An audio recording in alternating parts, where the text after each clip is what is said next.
I think for me, in my opinion, what self-care boils down to is what you need and listening to your body. So for some, it is a spa day or getting their nails done. And for some, it's just going to get a cup of coffee or going for a drive.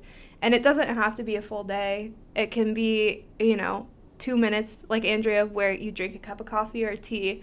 And I think it's important to recognize that some days you can take a full day, but other days I think it's more so about the little things. Because, in relationships, it's always about the little things. The big things are fun, but it's always about bringing somebody flowers or leaving them a note.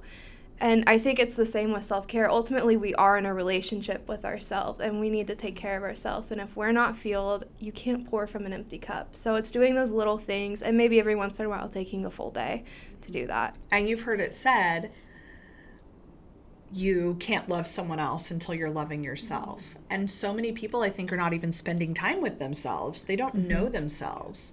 And doing that work and figuring out who you even are is going to facilitate that self-care. I don't even think you need to fully love yourself in order to love somebody else. I think it's doing those things of learning about yourself and taking care of yourself before you love somebody else. That's what's important. It's like a process. Yeah. I feel like you're never going to get to the point, or at least I don't feel that way. I don't feel like I know everything about myself. I still feel like there's times that I'm like, oh, cool. Like, I'm going to try this and I didn't know I liked this, or, things like that you don't have to know it all or be like this self-improvement guru or spiritual guru.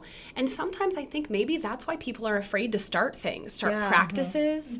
And maybe they don't have a buddy system, or, that they don't have a partner that they can do it with, or they don't have a friend.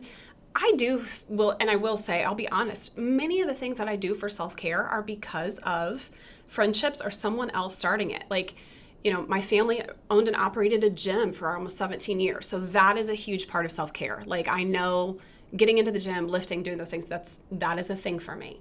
But like I talked about, my sister, she's a napper. She would rather never ever go to the gym ever, period, than right. But then I look at other things that I have or that I do, and there's a lot of things that you and I do together, from meditation and full moon meditation and different things.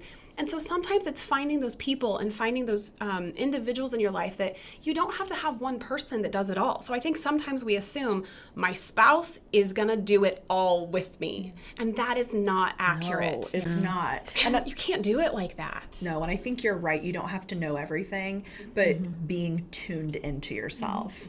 You don't have to know everything about yourself. You don't have to love everything about yourself, but the familiarity of it and being able to listen and recognize.